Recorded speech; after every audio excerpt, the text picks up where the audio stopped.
राज ठाकरे आधी बोलतील आणि त्यानंतर मग उद्धव ठाकरे यांचं भाषण होणार आहे।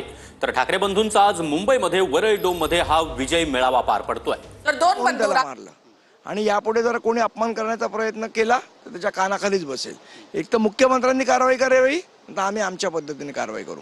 सैनिक शिवसैनिक एकत्र एकाच व्यासपीठावर एकाच सभागृहामध्ये किती या सभागृहाची नेमकी कॅपॅसिटी आहे आणि हे दृश्य किती सकारात्मक आहे येत्या निवडणुकीच्या निमित्ताने? हजारोंच्या संख्येने आज लोक इथे येणार आहेत। लोकांना उत्सुकता आहे या विजयी मेळाव्याची।